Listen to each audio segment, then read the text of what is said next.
Para o quarto roteiro do Laboratório de Fundamentos Físicos para Engenharia Elétrica, vamos estudar a espectrometria óptica de emissão e suas aplicações na qualificação de elementos químicos e caracterização de meios de propagação da luz.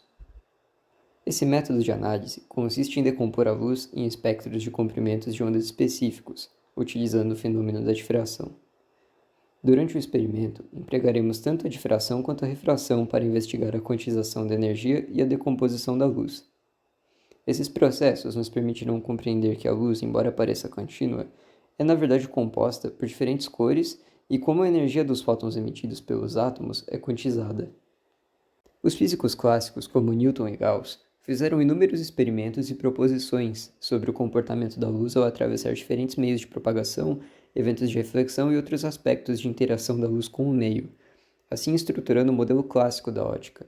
Entretanto, a física clássica apresentou limitações para descrever os modelos atômicos, como a proposta de Bohr, assim demandando uma nova abordagem para descrever a constituição da matéria e, consequentemente, a luz, devido ao seu comportamento dual, em que apresenta características ondulatórias e corpusculares simultaneamente, que estão intrinsecamente atreladas à estrutura atômica da matéria. Um dos principais desafios da física clássica foi a catástrofe ultravioleta, que foi um paradigma de modelo de emissão de radiação de corpos que previa emissão de energia infinita em frequências altas. Isso, contudo, não correspondia às observações experimentais, evidenciando a necessidade de uma nova abordagem. Assim, Max Planck postulou que a energia não poderia ser emitida de forma contínua, mas sim em pacotes discretos, chamados de quantum. Isso significa que a energia é quantizada, ou seja, o elétron só é permitido em certos níveis de energia. Dessa forma, ao falar dos elétrons orbitando átomos, não estamos mais pensando num espaço físico definido, assim como Bohr havia previsto em formato de órbitas, e sim numa posição energética, na qual o elétron é descrito por uma função de onda que indica as regiões de probabilidade onde o elétron pode ser encontrado. Sob essa perspectiva quântica, a emissão de luz pode ser explicada, uma vez que ao fornecermos energia ao elétron, ele será elevado para um nível de energia mais alto, de forma que esse aumento não é contínuo. Ele permanece nesse nível por um momento extremamente curto e, ao regressar ao seu estado fundamental, libera energia na forma de luz.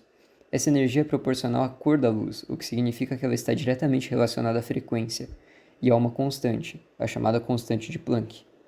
Assim chegamos na relação de que a energia de um elétron ela é igual à constante de Planck vezes a sua frequência de oscilação.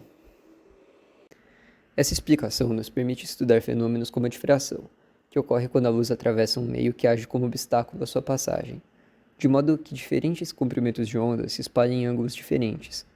A interferência construtiva ocorre em ângulos específicos que dependem do comprimento da onda.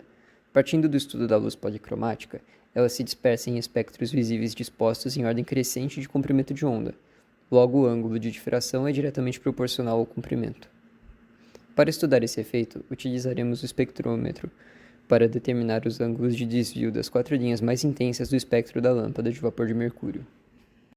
Outro fenômeno interessante que também vamos estudar é a refração, que consiste no desvio da trajetória da luz na sua passagem de um meio para outro, devido à diferença de velocidade de propagação entre os meios. No prisma, diferentes comprimentos de onda se movem com velocidades diferentes, o que nos permite visualizar espectros opostos de difração. Uma vez que no espectro gerado pelo prisma, ondas de menor comprimento são mais refratadas. Para podermos observar os fenômenos de difração e refração, utilizamos uma montagem experimental para a qual utilizamos um espectrômetro, lâmpadas de diferentes composições, especificamente mercúrio, nitrogênio e hidrogênio, uma rede de difração e um prisma triangular. Posicionamos a lâmpada de mercúrio sob alta tensão em frente à fenda de entrada do espectrômetro e ajustamos a abertura para a maior resolução possível.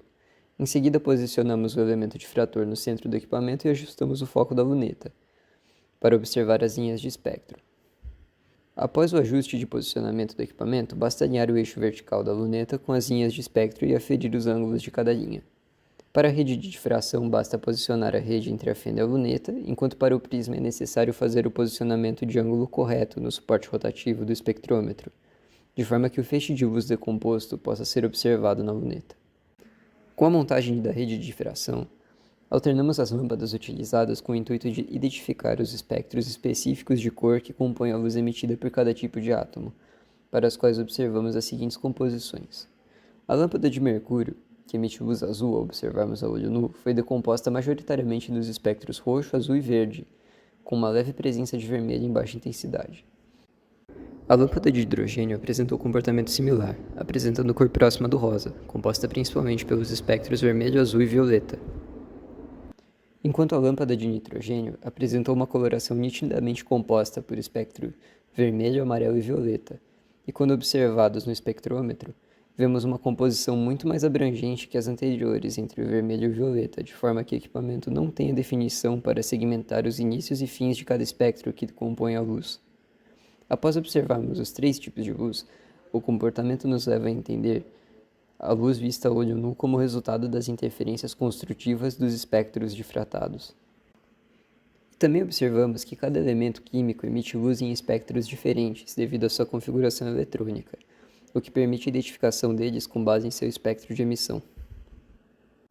Repetindo o experimento para a lâmpada de mercúrio, mas ao invés de uma rede de difração, usamos um prisma. Para o prisma é necessário encontrar o ângulo de desvio mínimo. Esse processo consiste em girar o prisma no sentido horário. Inicialmente, as cores observadas se deslocam para a direita, mas ao atingir o ponto de menor desvio angular, elas começam a se mover para a esquerda. Isso ocorre porque, ao continuar girando o prisma, o desvio da luz aumenta novamente. Esse método de ajuste manual do prisma nos permite identificar o ângulo de desvio mínimo, de forma aproximada, para o qual achamos um valor próximo de 100 graus.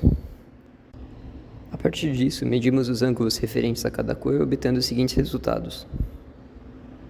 Assim, analisando a tabela e o gráfico, podemos concluir que os ângulos são inversamente proporcionais ao comprimento de onda. E ao rotacionarmos a luneta em 120 graus do ângulo mínimo de difração, encontramos a imagem refletida na luz da fenda, sem decomposição do espectro.